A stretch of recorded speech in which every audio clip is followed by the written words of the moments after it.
Mirëmbrëma teleshikues, mirë se erdhët në emisionin e radhës Alo Policia. Jemi në emisionin tonë të 7. Tema është interesante, me interes publik, gratë në institucionet e sigurisë. Në këtë institucion dhe në këtë gjitha këto institucione kanë mësuar disa ndryshimet ligjore, bën të mundur që roli i grave të rritet në shoqëri, ndryshimet për të qenë përfaqësuese në Parlamentin Shqiptar, ndryshimet për të hyrë në këshillet bashkiake, përqindjet e tyre në administratën publike. Sigurisht nuk mund të përjashtohesh dhe siguria publike, siguria e institucionet e sigurisë, ku këtu kujtojmë disa funksione, siç ka qenë ish-ministrja e Mbrojtjes Mimi Kodheli, aktualisht Albana Koqiu, ministrja e Brendshme, kemi Vlora Hysenin, përfaqësuese, drejtuese e shërbimit informativ. Dhe për këtë, para se të vim për të prezantuar të ftuarit në studio, kalojmë në intervistën ja çfarë thot Mimi Kodheli, ish ministrja e parë e mbrojtjes në Republikën e Shqipërisë. Rritja e prezencës së grave në pozicione kyçe të sigurisë dhe mbrojtjes në Shqipëri mbetet një nga ndryshimet më domethënëse. Nga Ministria e Mbrojtjes te Policia e Shtetit, Policia Ushtarake dhe ajo bashkiake, gratë po marrin role drejtuese dhe operacionale, që dikur prezenca e tyre ishte minimaliste. Por krahas përparimit, sfidat mbetën të mëdha. Gratë që punojnë në institucionet e sigurisë dhe mbrojtjes përballen jo vetëm me rrezik të lartë në terren, por edhe me paragjykime të vazhdueshme në ambientet ku dominojnë burrat. Rasti i efektive Sina Muka e plagosur rënd gjatë protestës së Unazës së Re tregoi qartë se sa e ekspozuar është çdo vajzë apo grua në kryet e detyrës. Në një intervistë për Fox News, ish-ministre e Mbrojtjes Mimi Kodheli e para grua në këtë post, theksoi se gratë në pozicione të larta përballen shpesh me skepticizëm, dyshime dhe presione të mëdha vetëm për shkak të gjinisë, por megjithatë është dëshmuar profesionalizëm dhe ndikim real në institucionet që drejtojnë. Si ministre e mbrojtjes, në ndër të parat më saktë, cila ka qenë vështirësia e juaj që e morët këtë post kaq të rëndësishëm?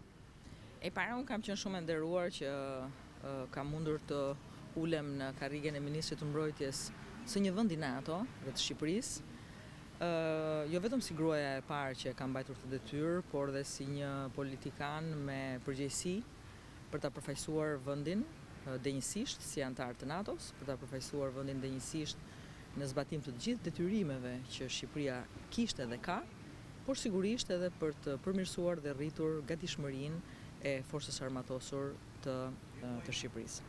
Sot që flasim, jetojmë në momente të vështira që lidhen gjithsigurisht me sigurinë dhe me mbrojtjen. Gjeopolitika ka ndryshuar thellësisht, ndaj dhe është shumë e rëndësishme që ky sektor të mund të mbështetet dhe të suportohet nga çdo kush prej nesh. Qoftë ne që kemi qenë atë detyrë dhe që nuk kemi, por sigurisht kemi dije dhe njohuri lidhur me mjedisin atje, qoftë edhe gjithsekush që e bën këtë detyrë me dinjitet dhe shpesh herë dhe pa u ndjerë, dini pa e ditur që dikush e bën këtë gjë, sepse shumë çka është përtej kuintave dhe të krijohet ideja sikur djemtë dhe vajzat e forcave të armatosura janë të gjithë në përreparte dhe bëjnë pak, në fakt janë atje, përgatiten çdo ditë për më të keqen e ditëve që uroj të mos vijë asnjëherë. Gjatë mandatit si ministre mbrojtjes, cilat ishin vendimarrjet më të rëndësishme që keni marrë ju dhe që edhe sot vazhdojnë po vendimet tuaja në një qasje, flas për presionet që mund keni pas presione politike në atë kohë, edhe që kanë qenë me interesa të forta kombëtare dhe raportet me NATO-n që vazhdojnë t'i kemi edhe sot? Shiko, unë përgjigjen do ta ndaja në dy momente. E para, jam shumë krenare që ideja për të pasur një bazë të NATO-s në Shqipëri ishte një ide e vjetër, por asnjëherë e zbatuar nga paraardhësit e mi deri në ato momente. Ndaj edhe lufta në thonjza, le të themi, e imja personale, po dhe stafit të Ministrisë së Mbrojtjes dhe të forcave të armatosura për të tërhequr vëmendjen e personave drejtues të NATO-s aso kohe, ishte një luftë dhe një punë sa e vështirë, po aq edhe e bukur, sepse në fund të gjithë këtyre përpjekjeve mbërritëm që Kuçova, baza e Kuçovës, të mund të transformohej në një bazë logjistike të forcave ajrore NATO dhe sot të jetë një ndër bazat me një rëndësi të veçantë në rajon. Kjo është një gjë. Tjetra gjë është fakti që pse ka dallim midis të qenit ministër mbrojtje grua dhe ministër mbrojtje burr. Shikoni, unë kam pasur një sensibilitet të lartë lidhur me përfaqësimin e grave në forcat e armatosura. Dhe kjo nuk ishte një gjë që thuhej vetëm me fjalë, kjo ishte një gjë për cilën unë punoja çdo ditë. Dhe në fakt në hyrje të mandatit tim vetëm 9 ose 10% e forcës armatosur ishin gra. Në një kohë kur në lënien të mandatit tim 14% e forcës armatosura ishin gra. Kjo është një dhënë statistikore për cilën unë sigurisht jam krenare.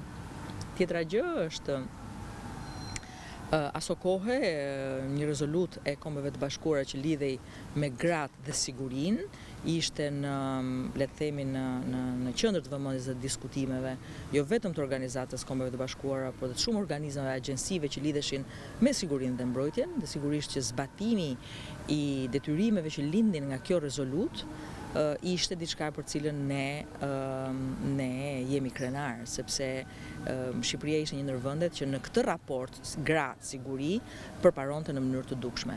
Dhe e fundit, por jo më pak e rëndësishme, është fakti që me propozimin tim, presidenti i asaj kohe dekretoi gruan e parë gjenerale në historinë e forcës armatosur. Pra kjo është një gjë konkrete që lidhet sigurisht edhe me sensibilitetin tim të rritur në raport me gratë dhe vajzat në forcat e armatosura. Të gjitha këto e bëjnë atë periudhë një periudhë të rëndësishme që ka hyrë në histori, jo pse unë kam qenë gruaja e parë që kam mbajtur të detyrë, por sepse gratë rritën përfaqësimin e tyre. Generale grua për herë të parë ishte në pozicionet më të rëndësishme drejtuese të forcës armatosur. Dhe kjo sigurisht flet shumë. Gratë në raport me sigurinë dhe mbrojtjen kanë një sensibilitet të lartë, sepse kanë një sensibilitet të lartë që lidhet me shoqërinë, që lidhet me familjen, që lidhet me fëmijët, dhe sigurisht që kjo i bën mirë gjithë establishmentit, i bën mirë të gjithë mjedisit ku ne jetojmë sot. Ndaj edhe prezenca e grave në gjitha strukturat e mbrojtjes dhe sigurisht që rrit sensibilitetin, por rrit edhe aftësinë për të përmbushur detyrat që vijnë nga pozicionet apo nga vetë politikbërja. Nga jashtë, si shikoni tani momentalisht pjesëmarrjen e grave? Është rritur numri i grave, ju besohet më shumë, pra a ka një ndryshim krahasim me kohën tuaj, pra qasja është më e madhe e grave tani dhe do me thënë, apo u besohet më shumë poste drejtuese grave kohët e fundit? Shiko, kur flitet për sigurinë dhe mbrojtjen, gjithnjë dhe më shumë shifrat statistikat flasin vetë për një prezencë të shtuar të grave. Jo vetëm në fushën e mbrojtjes, por edhe në fushën e policimit apo sigurisë në përgjithësi. Dhe ju e shikoni dhe vetë, një qytetar krejt i zakonshëm me një vëmendje jo domosdoshmërisht të shtuar në raport me forcat policore, shikon që prezenca e grave është gjithmonë dhe më e madhe, grave dhe vajzave. Por kjo dhe në pozicionet drejtuese është e rëndësishme, në pozicionet e menaxhimit të strukturave që lidhen me sigurinë dhe mbrojtjen. Sigurisht që kjo e bën të zbatueshme në mënyrë eksponenciale politikën që lidhet me forcimin e rolit të gruas. Ky potencim duhet të vazhdojë akoma më tepër, sepse sot që flasim, qeveria është më shumë se gjysma të gra, roli i grave në parlamentin shqiptar është më shumë se sa i spikatur. E vetmja gjë që duhet kurth në cilin ne gratë nuk duhet të bijem, është që mund të burrërohemi në mënyrë të panevojshme, pavarësisht se disa punë, siç është politika apo siç është sektori i sigurisë dhe i mbrojtjes, janë punë me domenë burrëror. Kjo nuk do të thotë që gjërat nuk bëhen edhe nga këndvështrimi i një gruaje, apo nga pozicionimi i një gruaje, apo nga mënqasja e një gruaje. Përkundrazi, ka shumë sektorë të cilat gratë mund në cilat gratë mund të shërbejnë dhe mund të funksionojnë më mirë duke qenë ato prezent dhe jo burrat. pas kësaj interviste sigurisht që përfitoj nga rasti ta falenderoj zonjën Kodheli për intervistën për emisionin ton Alo Policia dhe sigurisht roli i saj, sigurisht edhe i shumë grave tjera që janë në funksione të larta, është një rol shumë i rëndësishëm. Dhe uroj që tjetë edhe një sfidë që edhe presidenti i ardhshëm i Shqipërisë të jetë një grua. Ndoshta zonja Kodheli, ndoshta dikush tjetër, por se të qoftë, ashtu si dhe Kosova dhe Shqipëria duhet ta ketë një presidente grua. Kthehemi në panel, kam kënaqësinë tashmë të prezantoj të ftuarat e emisionit Alo Policia. Kemi Lindita Shesha, kryekomisare, mirëmbrëma, mirë se erdhët në emision. Kemi Togeren Egi Duro nga Policia Bashkiake, mirë se erdhët Egi. Mirëmbrëma, faleminderit. Kemi Nepiona Çerno, mirëmbrëma, mirë se erdhët nga Drejtoria e Informimit dhe e Koordinimit institucioneve nga Drejtoria e Burgjeve. Faleminderit që ishit. Po ta nisim me ju, kryekomisare, se gjithmonë Alo Policia, gjithmonë policia kërkojmë, dhe si tillë prap policia mbetet dhe do të jetë gjithmonë referimi ku çdo qytetar problematikat që ka duhet të njoftojë dhe të kërkojë ndihmë dhe jo të ketë vetgjyqësi.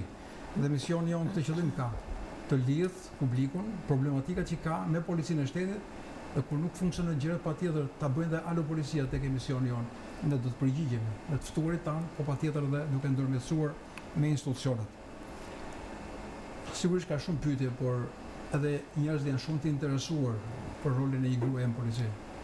Por po e nis thjesht për publikun, po edhe për ju që në vetë eksperiencës punës që bëni të shprehni dhe të thoni çfarë njerëzit duan të dinë për një grua në funksionet e policisë. Pyetja ime është e parë, evolumin vite, roli i grave në polici, sa gra janë në struat policore? Faleminderit për ftesën, faleminderit për hyrjen dhe për mendimin pozitiv që dhatë për policinë e shtetit. Gjithashtu faleminderit edhe për zgjedhjen e temës, që është roli i grave në institucionet e sigurisë. Temë e cila është shumë e rëndësishme edhe për vetë institucionin e policisë shtetit.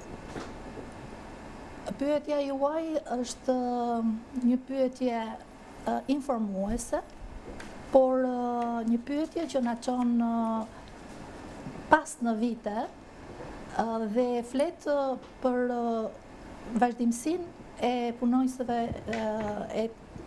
e profesionalizmit të punojësve të policisë. Historiku i policisë së shtetit për gratë dhe vajzat në polici daton më vonë se sa historiku i vetë policisë së shtetit. Kjo lidhet me faktin sepse shumë vite më përpara nuk mund të mendoj pjesëmarrja e grave dhe vajzave në polici. Ishte një institucion totalisht i dominuar nga burrat. Sepse edhe vetë politikat e kohës të atërshme ishin në këtë lloj mentaliteti. Në vitin 1967 ishin gratë dhe vajzat e para në polici, por këto ishin në funksione administrative dhe komunikuese. Përsëri në këto vite asgjë nuk bëhet fjalë që punojësit e policisë të ishin në role operacionale.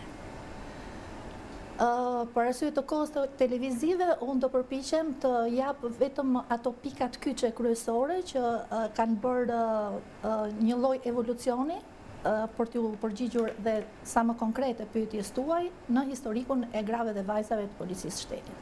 Për të kaluar pastaj në vitin 1993. Në këtë vit kemi një pikë kthese për pjesëmarrjen e vajzave dhe grave. 93. Në vitin 1993 deri në 1996 janë 3 vite ku 25 vajzat e para u futën në Akademinë e Sigurisë. Ishin vite shumë të vështira për to, ato thyen tabu, ishin vajza të guximshme, vajzat e gra që sot janë në poste drejtuese në policinë e shtetit dhe janë shembull dhe për brezat e ardhshëm. Për të kaluar pastaj në vitin 2001, edhe në vitin 2001 kemi një zhvillim shumë të rëndësishëm për sa i përket pjesëmarrjes së vajzave dhe grave në policinë e shtetit. sepse në këtë vit u bë një riorganizim i strukturës së policisë shtetit, u bë një riorganizim edhe i strukturës institucioneve të tjera në Shqipëri, por me që jemi të policia do i referohemi policisë, sidomos me ndërhyrjen e ndërkombëtarëve, dhe policia në këtë vit filloi të modernizojë dhe të marrë hapa shumë progresive, për sa i përket pjesëmarrjes të grave në policinë e shtetit. Do dalloja përsëri në historikun dhe në evolimin e grave dhe vajzave në policinë e shtetit vitin 2012. Në këtë vit kemi një boom të pjesëmarrjes së vajzave dhe grave në polici. Janë 500 vajza dhe gra që nuk ishte ndodhur ndonjëherë, që erdhën dhe u pranuan në radhët e policisë së shtetit, sepse në këto kohë u futën në kolegjin policor. Por t'ju kthyer më pas në kohë dhe për të sqaruar kolegjin policor, në vitin 2007 pati një ristrukturim të Akademisë së Policisë. Tashmë funksiononin kurset bazë 20 javore, dhe dua ta përmend këtë fakt, dhe po e përmend në fakt, për arsye sepse në këtë kemi një diversitet gjinor. Filluan patrullat e përgjithshme të policisë. Dhe është ky hapi i parë që ne shikojmë sot në patrulla djemë dhe vajza së bashku, pra arsimi mori një drejtim tjetër me kurse 20 javore, që janë edhe sot të vazhdojnë përsëri në Akademinë e Sigurisë. Viti 2012 këto kurse, nga që patën shumë promovime dhe sukses policia e shtetit në rekrutimin e vajzave dhe grave, sepse kjo është tema së cilës po ju referohemi, u pranuam në këto kolegj 500 vajza dhe gra, që përkthehet në 500 punojse të ardhshme të policisë së shtetit. Sigurisht edhe kjo është një histori suksesi, sepse shifra është me të vërtet e konsiderueshme.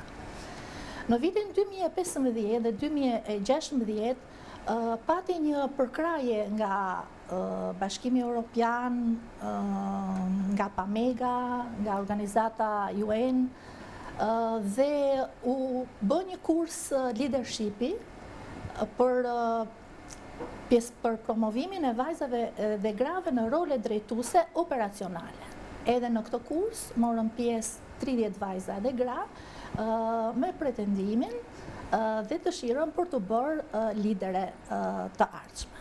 Dhe këtu kemi përsëri një risi, sepse kemi një shefe komisariati që ishte një gjë shumë pozitive dhe një vlerësim shumë i merituar për vajzat dhe gratë në policinë e shtetit. Politikat e promovimit të policisë së shtetit gjithmonë kanë ardhur duke u rritur në mënyrë progresive dhe janë vetë ato vajzat dhe gratë të cilat përveç këtyre politikave, sepse dhe vullnetit politik dhe vullnetit institucional dhe modelit të leadershipit që drejton dhe organizon në vite policinë e shtetit. Më falë që të ndërhyj, por do të vi përsëri te kjo pjesa sa shumë e interesantshme për politikat e promovimit që Ministria e Brendshme, në përgjithësi politikat e strategjisë së policisë janë të përcaktuara. Por do kujtoj vetëm një moment, në 97-ën kemi bërë një herë një armët ishin sheshit. Në automjete njerëzit mbanin armë. Her pas here bënin kontrolle policore dhe për armët e lehta, flasim për pistoleta, përfitonin nga rasti dhe kur kishte në mjet një vajzë, një femër, ja kalonin femrën sepse kishte një vështirësi policia për kontrollin e tyre. Dhe kujtoj në ato momente kemi bërë një kërkesë nga akademia, kemi marrë 4 vajza, të cilët u paraqitën, dhe ishte një sukses i jashtëzakonshëm kur në një kontroll policor, vajzat kapën një femër në makinë kur bën kontrollin trupor, kishte kaluar ai mashkulli kishte kaluar vajzës për të fshehur armën. U ndalua, u bë shoqërimi, u bën procedurat e tjera, po ishte ajo vajza, dhe ato vajzat, të cilët me një pasion të jashtëzakonshëm, me një kurajë të jashtëzakonshëm, më habitën për pasionin që ata kishin për policinë. Do të kthehem përsëri aty ku e lam. Të përfshim dhe kolegen, edhe pse është ushtria, policia, prap institucionet sigurie. Egi, shumë njerëz nuk e kanë ndoshta informacionin e duhur çfarë është policia ushtarake. Dhe shpesh pyetjet janë ndryshme, por me çfarë merret policia ushtarake? Fakt të njëjtën pyetje po bëj unë. Çfarë është policia ushtarake dhe me se merret policia ushtarake? Edhe nga varet kush është institucioni nga i varësisë. Mirëmbrëma. Faleminderit për ftesën që jam në këtë panel, jam e nderuar që jam mes këtyre kolegeve. Për të kthyer përgjigje pyetjes tënde, është vërtet shumë persona nuk e dinë që ka në ekzistencë një forcë policie e tillë, pra policia ushtarake. Policia ushtarake është një strukturë e specializuar dhe është në varësi të shtabit të përgjithshëm të forcave të armatosura të Republikës së Shqipërisë. Kjo lloj strukture specializuar ka një mision të gjerë që garanton zbatimin e ligjit nga vepritaritë e jashtëligjshme, ato që bën dhe policia e shtetit për qytetarët, domethënë të këtij vendi, ne e bëjmë në rang të forcave të armatosura të Republikës së Shqipërisë. Por jo vetëm, nuk është vetëm ky pjesë e misionit ton, kemi të bëjmë dhe me mbështetjen operacionale që ne bëjmë kundrejt forcave të armatosura, misionet paqëruese që ndjekim në kuadër të NATO-s dhe në kuadër të OKB-s. Pra, jemi një forcë policie pjesë e forcave të armatosura. Pra, jemi më të specializuar, më të specifikuar pra në fushën e mbrojtjes sesa në fushën civile. Varësia jonë, siç thash në fillim, është nga shefi shtabit i përgjithshëm i forcave të armatosura të Republikës së Shqipërisë dhe jemi një repart, le të themi, autonom i këtij institucioni në fushën e mbrojtjes. Shiko, nuk u prezentove për gradën, jeni me gradën togere. E qartë, po. Kështu që komplimenta edhe për uniformën dhe për prezencën, por një pyetje shumë interesante, meqense më ngacmon ngjyra e uniformës. Sa larg dhe afër mund të jetë policia ushtarake me gjandarmerinë? Për shumë Italia ka karabinierët, kanë uniformën e zezë, me atë shiritin e kuq, me ato makinat e bukura etj, po është një armë tjetër ndryshe nga policia e shtetit. Sa afër është kjo polici? Çfarë ngjashmërie ka dhe a mund të ketë të tjera detyra sigurisht diferenca me gjandarmerinë, se shpeshherë është folur një nga ato që kanë folur më shumë jam unë për gjandarmerinë shqiptare. Po, siç edhe kemi folur. Kjo është një pyetje shumë interesante dhe është dhe një diskutim shumë interesant që ne mund ta flasim. Unë personalisht, unë personalisht kam përfunduar studimet e larta akademike në Itali bashkë me armën e karabinierisë, pra kam përfunduar gjandarmerinë me kolegët e mi italian, pra të armës e karabinierisë. Ata, meqense po i marrim si referencë, pra po i marrim si shembull, gjandarmeria nga policia ushtarake ose policia thjesht civile e shtetit ka një ndryshim të veçantë, sepse ka një berret të dyfisht. Çka do të thotë që të jesh gjandarm do të thotë që vesh edhe berretën e rendit, po edhe atë ushtarake. Pra, ka një varësi të dyfisht, si nga ministri i brendshëm, ashtu edhe nga ministri i mbrojtjes. Gjë që ne aktualisht si policia ushtarake nuk e kemi. Pra, në dallimi kryesor është që ne kemi thjesht varësi nga Ministria e Mbrojtjes. Pra, ne jemi në kuadrin ushtarak vetëm. Elementet të përbashkët ne i kemi për sa i përket rolit ushtarak, sepse siç janë karabinierët ashtu dhe ne bëjmë pjesë tek policitë ushtarake të vendeve partnere dhe vendet anëtare të NATO-s. Për këtë arsye janë disa procedura standarde veprimi që ne i kemi të gjitha njësoj. Ashtu si që aplikojmë ne procedurat tona, i aplikon dhe një polici ushtarake që është i një vendi tjetër antar i NATO-s, por nga ana e jurisdiksionit është ajo që ne na ndan nga gjandarmeria, çka na bën që neve të veprojmë vetëm në mjedisin ushtarak dhe jo në mjedisin civil siç është arma e karabinierisë. Nuk jemi, do të thoya që nuk është e pamundur që policia ushtarake në një të ardhme të kthehej në një gjandarmeri, do të ishte një gjë, do të ishte me vërtet një revolucion për sa i përket kësaj force. Por jurisdiksioni i cili gjandarmeria mbulon është më i gjerë se sa ai që mbulojmë ne si strukturë e mbrojtjes. Unë kam thënë her pas here flasim nëpër media në rolin e një eksperti sigurisë, her pas here është thënë që si do ta përballojmë krimi organizuar etj. Unë kam thënë kur nuk e përballojmë dot, le të ndërtojmë gjandarmerinë. Sepse nëse policia është për zonat urbane, në kontrollin e territorit detyra më shumë mund të jepen gjandarmerisë. Pra mund të ndajmë me që është jeta e kazermës dhe mundësia e kontrollit pak në Itali ka kontrollin më të madh të territorit e ka gjandarmeria se sa vetë policia.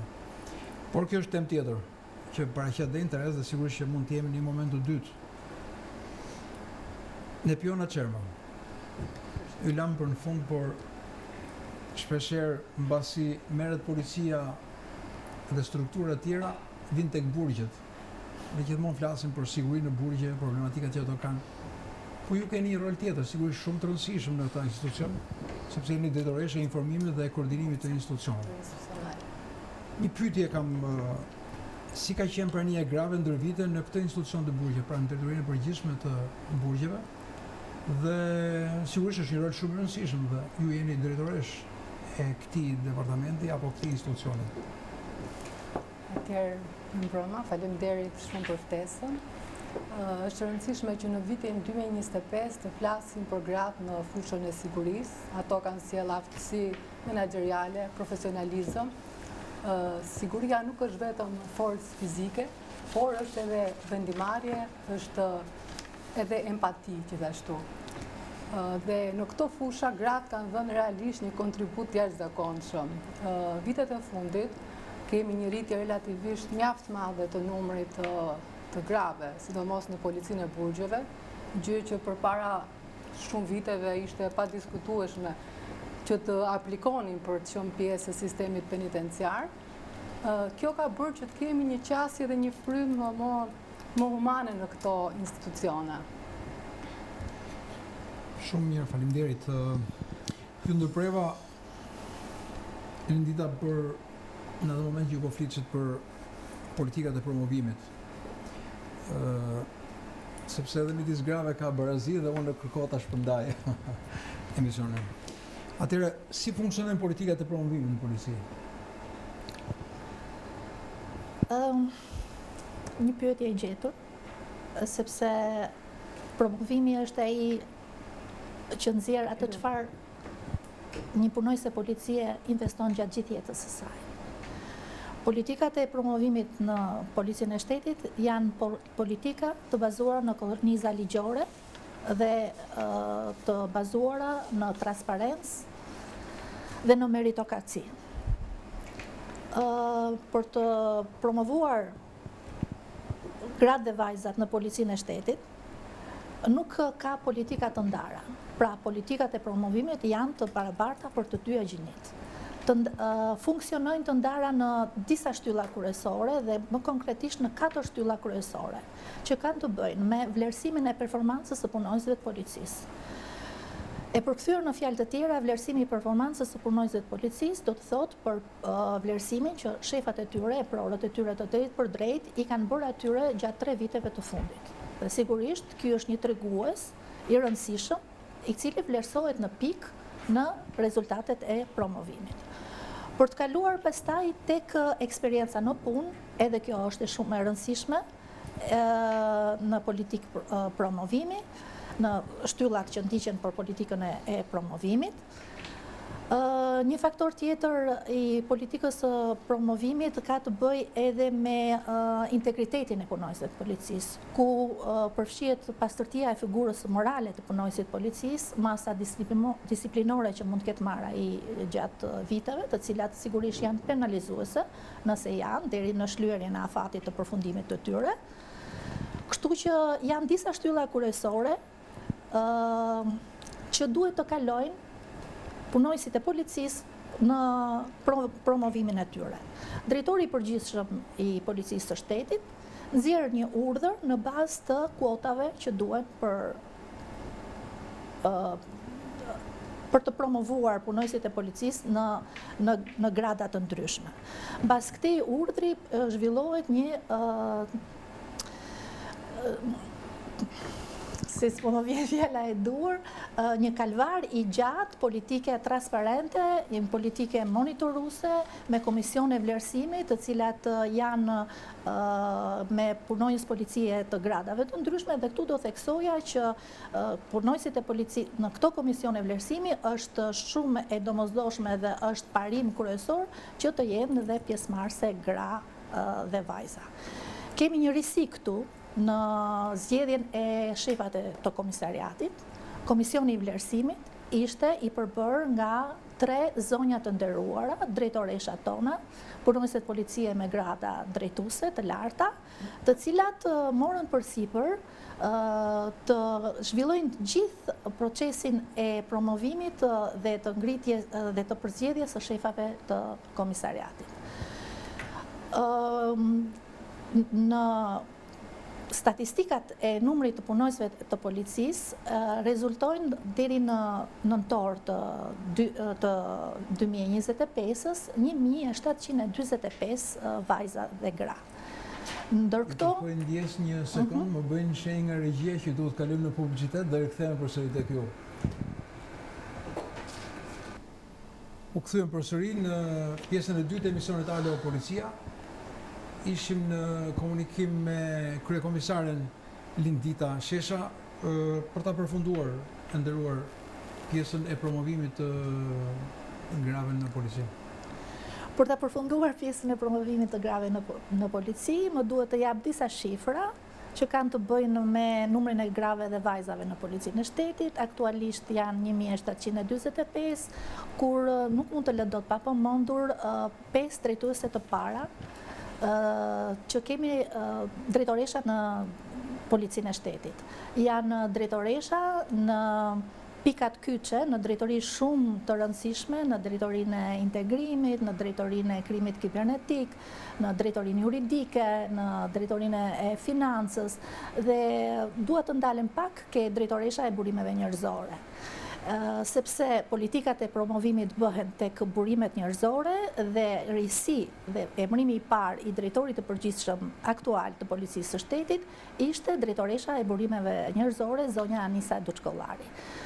Kjo ka sjellë një ndryshim dhe një qasje tjetër në këndvështrimin e grave dhe vajzave në policinë e shtetit, është shumë mbështetëse, shumë inkurajuese, zhvillon sepse ka dalë vetë nga radhat e burimeve njerëzore, e njeh procesin si funksionon dhe është moderatore dhe iniciatore e promovimit të grave dhe vajzave në policinë e shtetit.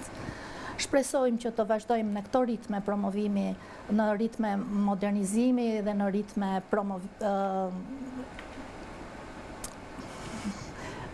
progresive, kështu që kaq kisha për këtë pjesë të pyetjes tuaj.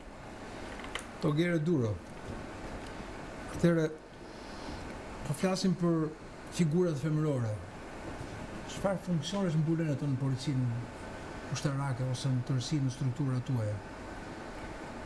Figurat e femrës në policinë ushtarake janë të shumëllojshme, duke filluar nga ato administrative, si zyrtare në shtabin e policisë ushtarake dhe jo vetëm, dhe në strukturat të tjera, ashtu dhe operacionale. Pra në policinë ushtarake femra nuk është e limituar thjesht të punojë në ambientet e zyrës apo thjesht të jetë në kuadrin administrativ, por mund të shkojë edhe më tej, siç është edhe në kuadrin operacional dhe në kuadrin e hetuesisë, siç është pjesa e policisë kriminale e të tjera. Pra, janë të shumëllojshme detyrat që një femër mbulon në policinë ushtarake, që nga drejtimet e strukturave siç janë seksionet, ashtu dhe në drejtimet e njësimeve më të vogla, që janë pjesë e strukturës të PU-s.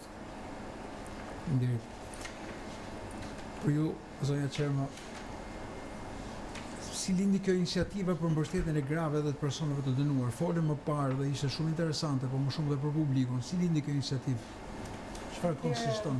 Kjo nismë lindi si nevojë për të mbështetur familjarët e personave të dënuar, veçanërisht gratë, të cilat shpeshherë përballen me kushte të vështira ekonomike, me mbajtjen e familjes, me mbajtjen e fëmijëve, dhe ne së bashku, Drejtoria e Përgjithshme e Burgjeve, së bashku me Shërbimin Social Shtetëror, finalizuam një marrëveshje për t'i ndihmuar këto gra, jo vetëm nga ana materiale, por dhe për t'i motivuar ato, për të qenë pranë tyre. Objektivi kryesor jon nuk është vetëm ruajtja e sigurisë, por është edhe rehabilitimi dhe reintegrimi të dënuarve. Më thënë, ato janë njerëz që janë të privuar nga liria, por asnjëherë nga njerëzia. Faleminderit ju, zonja Lindita. Gjithmonë politikat e Ministrisë së Brendshme kanë qenë politika progresiste, ndryshime të herpashershme, qoftë nga pikpamja e legjislacionit, po dhe përmirësimit për shkak edhe të bashkëpunimit me strukturat homologe, investime që janë bërë kryesisht shumë që mbas viteve 90 për Policinë e Shtetit dhe në vazhdim, por qasja në trajnime dhe në komisione vlerësimi, a ka ndryshuar, kanë qenë të njëjta se më parë, apo kemi ndryshime të reja, qasje të reja lidhur me këto politika? Sigurisht qasja në trajnime dhe në komisione vlerësimi ka ndryshuar, sepse është kërkesë e kohës ndryshimi, është kërkesë e modernizimit të institucionit të policisë shtetit dhe e strukturave ndërkombëtare që na monitorojnë. Qasja në trajnime është bërë e barabartë për të dy gjinit, si për punojësit e policisë meshkuj, ashtu dhe për punojësit e policisë gra dhe vajza. Në drejtorinë e përgjithshme të policisë së shtetit funksionon drejtoria e trajnimeve dhe në një sektor të drejtorisë së trajnimeve është drejtoria e trajnimit në terren dhe e zhvillimit profesional. E gjithë policia e shtetit kalon në një trajnim të detyrueshëm ku përveç temave profesionale futen edhe temat për çështjet gjinore, temat për mbrojtjen e të drejtave të njeriut, temat për mos diskriminimin, temat për komunikimin, temat për etikën. Pra janë futur shumë tema që deri më parë nuk ishin prezente në institucionin e policisë shtetit.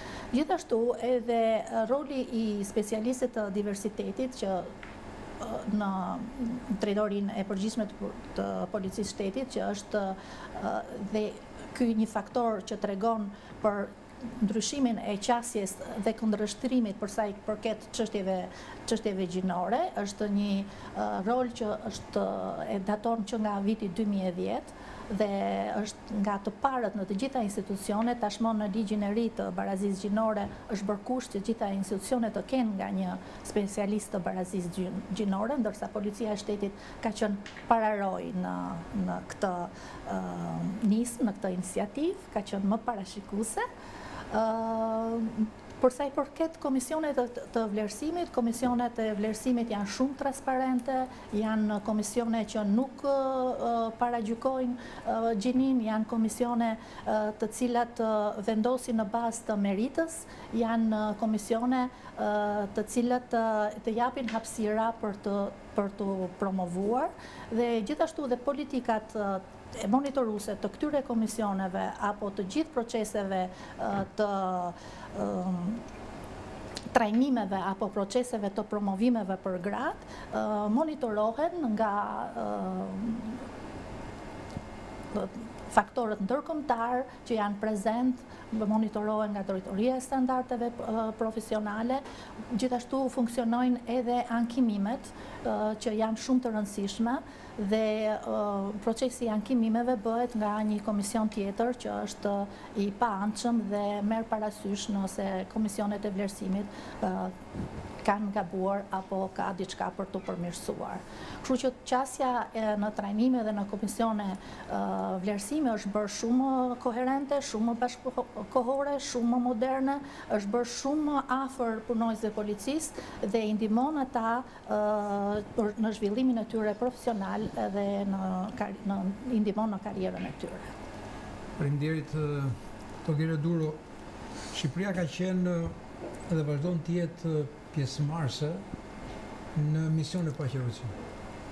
E kjo është krenari për vendin tonë që nga momenti i aderimit dhe antare e NATO-s ka treguar një profesionalizëm dhe një dinjitet në përmirësimin e imazhit të saj përballë faktorit ndërkombëtar. Po a përfshin femrat në këto misione paqërorësie njësoj si dhe meshkujt? Po, kjo është shumë e vërtetë. Roli, si thash, i femrës dhe i mashkujt në forcat armatosura të Republikës së Shqipërisë, për sa i përket prezencës në misionet paqëruese dhe në kuadër të NATO-s dhe OKB-s, nuk ka dallim. Nuk ka dallim sepse të njëjtin rol që do mbuloj një femër mbulon edhe një mashkull edhe vice versa. Pra, shumë kolege ndodhen në misione aktuale në kuadër të NATO-s, në kuadër të OKB-s, të cilat mbulojnë të njëjtat detyra si kolegët tonë meshkuj. Nuk ka ndryshim në përzgjedhjen e tyre, në fund të ditës çdo mision ka një objektiv të caktuar, i cili do të zhvillohet në saksi nga femrat si nga meshkuj që do shkojnë të mbulojnë atë funksion, atë rol të caktuar. Pra, si qëtash, si femra, si meshkujt nuk ka një pabarazi në përzgjedhjen e tyre për të shkuar në një mision. Është sakrificë, le të themi, më e madhe për femrat sa për meshkujt, shkuarja në një mision, sepse misionet janë pak afatgjate, mund të ketë 3 mujore, mund të ketë 6 mujore, por edhe 1 vjeçare. Kjo është një sakrificë për sa i përket figurës së femrës, sepse femra në fund të ditës është dhe një nën, është dhe një familjare, në ndryshim nga mashkulli, por kjo është ajo sakrifica që bën një femër në uniformën në fushën e mbrojtjes, pra që të qenurit ushtarake, që të shkojë dhe të ndjeki këto misione si vend që jemi antar i NATO, janë detyrimet tona dhe në NATO. Unë shikoj shumë institucione ndërkombëtare, po dhe njëkohësisht struktura, siç është policia, ushtria, burgjet, policia bashkiake. Më vjen keq që ne kishim të ftuar dhe një punojëse të policisë bashkiake, e cila për arsye objektive nuk është sot, por ne do të mundon të prek disa probleme që lidhen dhe me policinë bashkiake, por doja të thoja që këta institucione duhet të thyejnë një barrierë. Barrierë do të thotë që ne duhet të komunikojmë me publikun, është shumë e rëndësishme të komunikojmë. Dhe unë e quaj këtë një tribunë të mendimit lirë, një tavolinë mendimit lirë, dhe unë mendoj që mbas këtij komunikimi nëpërmjet institucioneve që i falenderoj për ndihmën dhe mundësinë që të sjellin këtu persona të cilët të përfaqësojnë këtë institucion, pavarësisht nga roli i gruas apo i burrave, por në raport me detyrat dhe funksionet që ato kanë. Dhe nga këto emisione patjetër që ne do të shkojmë tek një institucion i veçantë, tek institucionet e veçanta, aty ku si veprojnë forcat e policisë ushtarake, si veprojnë forcat e policisë në terren, si veprojnë shërbimet zgjerfikse në terren, si veprohet ose si është jeta në brenda burgjeve, të drejtat e të dënuarve, të drejtat e punojësve të burgjeve e tjerë. Prandaj kur flasim edhe për burgjet, sigurisht që gjëja e parë që themi për disa të drejta që kanë qoftë punojësit, qoftë të dënuarit, sepse shpeshherë është kritikuar ose ka pasur progres për sa i përket sigurisë në burgje. Por unë doja të bëja një pyetje që si është raporti i punës dhe të qenurit nën, a penalizohen gratë, sepse ne i themi vetëm punojësit e burgjeve, punojësit e policisë, punojësit e ushtrisë, po para se të jenë vetëm punojësit janë dhe nëna, se do të kthehen tek familja, tek fëmijët, tek jeta e tyre. A penalizohen ato të qenurit nën në këtë detyra? Atëherë, raporti mes punës dhe të qenurit nën nuk është gjithmonë i lehtë, është një përpjekje e përditshme për të qenë e duruar, për të qenë e organizuar, për të qenë e fortë, cilësi këto që i marr me vete edhe në ambientet e punës. Normalisht që ka të raste që mund të ndihem e lodhur, por realisht të qenurit nën ose vajza është një motivim për të vazhduar përpara dhe për të bërë patjetër më të mirën. Nuk mendoj se gratë duhet penalizohen për faktin që janë nëna, përkundrazi, një grua është më e përgjegjshme, më e ndjeshme në vendin e punës. Dhe nuk besoj që për këtë arsye duhet të ketë penalizime në ditët e sotme. Përkundrazi, kur institucionet e kuptojnë këtë, atëherë nuk është se fiton vetëm gruaja, po fiton i gjithë sistemi për një punë më të mirë. Kam pas mundësi të shikoj një video promovuese të policisë italiane, ku tregonte një punojëse policie, e cila në momentin që po bënte gati fëmijën për mëngjesin, gjatë kohës që bënte mëngjesin, mendonte detyrën që do të bënte, dhe kur ai kujton mami thotë, çfarë po bën, atëherë kujtua që ishte edhe fëmia, dhe ishte shumë e rëndësishme. Dhe pastaj e tregon edhe kur shkon në operacion. Po këto gratë i sakrifikojnë, dhe këto gratë të cilët duhet marrin vlerësimin maksimal, sidomos në këto institucione kaq të vështira, që kanë qenë tabu meshkujt, vetëm meshkujt.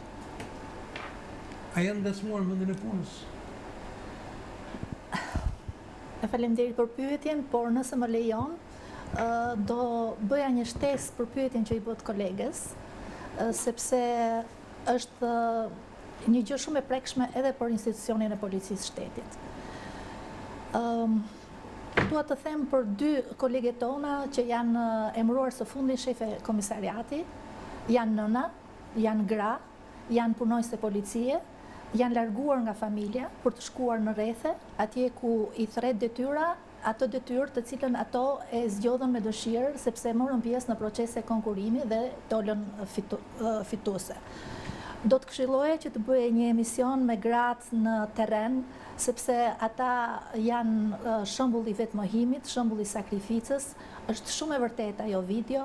Në takime që ne bëjmë me gratë dhe punonjësit e policisë të rolit bazë, janë shumë entuziaste kur flasin për atë çfarë arrin duke bërë paralel edhe mbajtjen e familjes edhe punën e cila është shumë stresuese, sepse punonjësit e policisë kanë shpesh herë dhe një përballje të dy fish të menaxhimit të shëndetit emocional të tyre, sepse në momentin që përballen me kriminalët ku kërkohet vendosmëri, kërkohet forcë, kërkohet seriozitet, në një moment të dytë sa kanë mbaruar një operacion të tillë, ato përballen me një qytetar që kërkon ndihmë, që kërkon një adresë, që ka rënë një zjarr, që ka ndodhur dhuna në familje.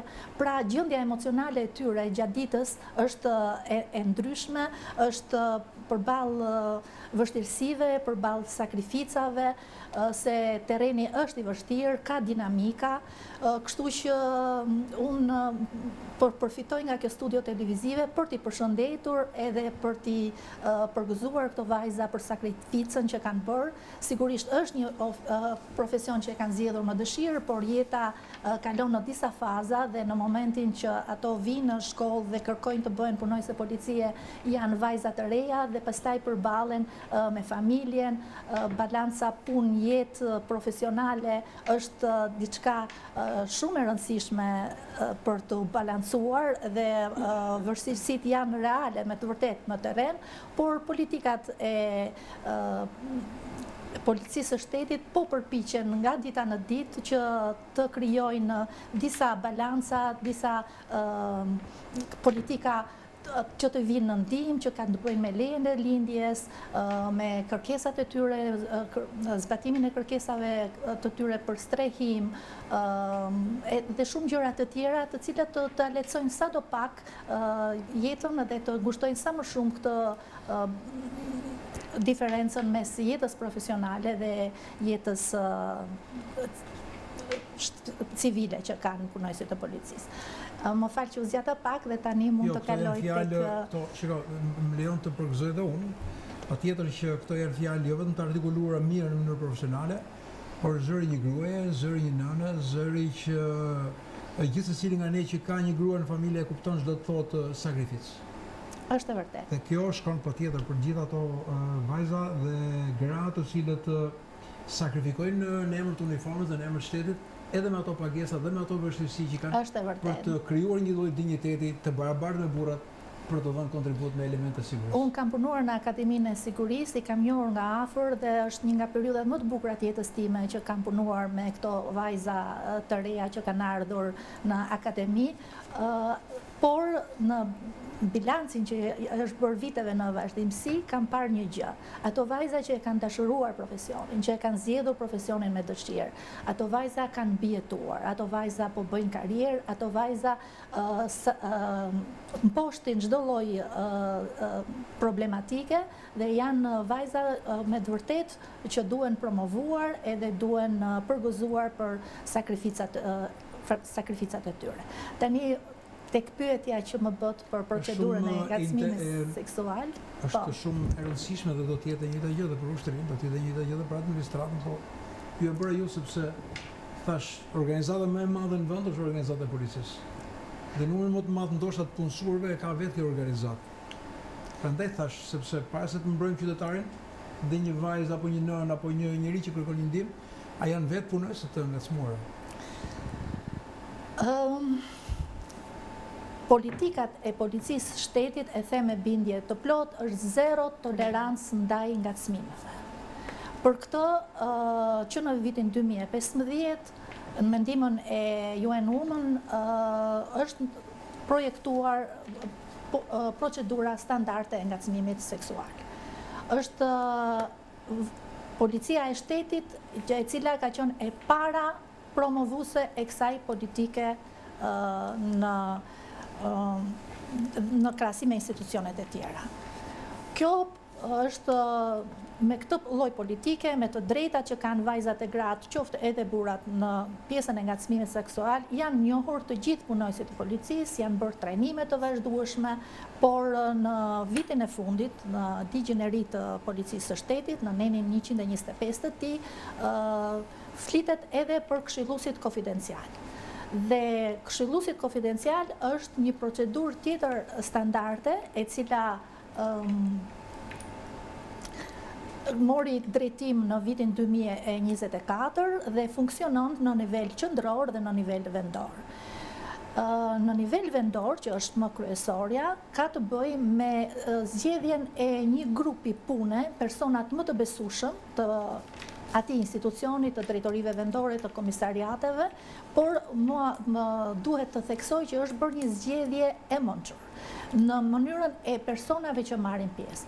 Duhet të jenë persona të besueshëm, nuk diskutohet, që të tinë të ruajnë sekretin, por është futur psikologu dhe juristi për të trajtuar edhe nga ana profesionale dhe nga ana juridike dhe psikologjike pjesën e ngacmimit, pjesën e konfliktit të interesit, pjesën e problematikave që kanë punojësit e policisë.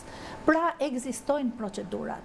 Ne kemi ngritur edhe një email këshillat konfidencial @gov.al, në të cilën personat që nuk duan që problemin e tyre ta kalojnë të këshillat konfidencial të drejtorive ku ata janë pjesë e strukturës, e kalojnë të kjo adres emaili i cili menaxhohet nga kryetari i këshillit konfidencial që është drejtoresha e burimeve njerëzore.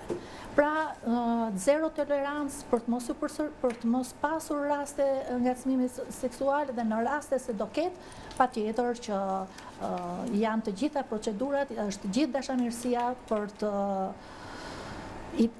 t'i eliminuar. Shko jemi pothuajse në fund të emisionit, në fakt duhet ta kishim shpërndar më drejt edhe diskutimin, sepse po janë pafundësisht problemet dhe patjetër që problemet janë shumë të rëndësishme. Një pyetje shumë shkurtër në sekonda. Flasim për mbrojtjen kibernetike, sa është e përfshirë policia ushtarake? Po, për sa i përket krimit kibernetik, siç edhe diskutuam edhe pak më parë, policia ushtarake nuk është se ka një kompetencë direkte në hetimin e krimit kibernetik. Është detyrë më tepër e strukturave të tjera ku dhe ne mbështetemi, siç është Drejtoria e Krimit Kibernetik Policinë e Shtetit ose një USKU, Njësia Ushtarake e Sigurisë Kibernetike, por ne kemi rol për sa i përket sigurisë së sistemeve të forcave të armatosura, parandalimin e aksesit pa autorizuar.